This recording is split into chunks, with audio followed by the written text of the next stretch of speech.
ഭാരതം പറ്റില്ല, വേണമെങ്കിൽ ഇന്ത്യ എന്നാക്കിക്കോ. നിലവിലെ രാഷ്ട്രീയ സാഹചര്യത്തിൽ അങ്ങനെ വരാൻ വഴിയില്ലല്ലോ എന്നായിരിക്കും നിങ്ങൾ ചിന്തിക്കുന്നത്. എന്നാൽ ഇത് അതല്ല.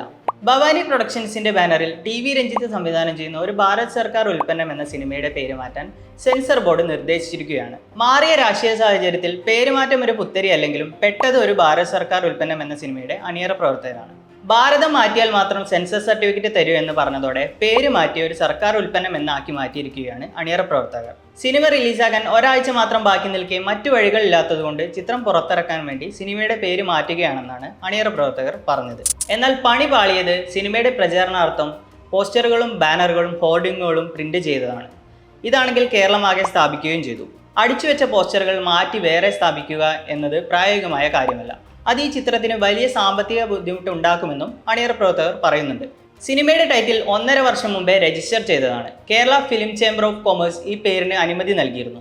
അതേപോലെ തന്നെ ഒരു ഭാരത് സർക്കാർ ഉൽപ്പന്നം എന്ന പേരിൽ തന്നെ സിനിമയുടെ ട്രെയിലർ ആഴ്ചകൾക്ക് മുമ്പേ സെൻസർ ബോർഡ് സർട്ടിഫൈ ചെയ്തതാണെന്നുമാണ് അണിയറ പ്രവർത്തകർ അവകാശപ്പെടുന്നത്. തിയേറ്ററുകളിൽ നിന്നും ഈ ട്രെയിലർ അടക്കം പിൻവലിക്കണമെന്നാണ് സെൻസർ ബോർഡ് ഇപ്പോൾ ആവശ്യപ്പെട്ടിരിക്കുന്നത്.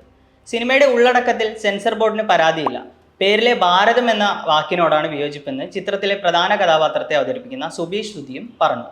അതേസമയം നേരത്തെ സെൻസർ ബോർഡിന്റെ ഇടപെടലിനെ തുടർന്ന് യുവ സംവിധായകൻ അരുൺ രാജിന്റെ കുരിശ് എന്ന സിനിമയുടെ പേര് മാറ്റിയിരുന്നു. പ്രൊമോഷന് വേണ്ടി സോഷ്യൽ മീഡിയയിൽ അടക്കം ഉപയോഗിച്ച കുരിശ് എന്ന പേര് മാറ്റി എഡ്വിന്റെ നാമം എന്നാക്കി മാറ്റുകയായിരുന്നു. ചില മതപുരോഹിതരുടെ തിന്മയ്ക്കെതിരെ എഡ്വിൻ എന്ന 12 വയസ്സുകാരൻ പ്രതികരിക്കുന്ന സിനിമ ഒരു സമുദായത്തെ ആക്ഷേപിക്കുന്നുവെന്ന് ആരോപിച്ചാണ് പേരിലും സീനുകളിലും മാറ്റം വരുത്തണമെന്ന് കാട്ടി സെൻസർ ബോർഡ് 5 നിർദ്ദേശങ്ങൾ മുന്നോട്ട് വെച്ചത്. എന്നാൽ പേരുമാറ്റത്തിന് കാരണം സെൻസർ ബോർഡിൽ നിന്നുണ്ടായ ജാതി വിവേചനമാണെന്ന് ആരോപിച്ച് സംവിധായകൻ അരുൺ രാജ് അന്ന് രംഗത്തെത്തിയിരുന്നു.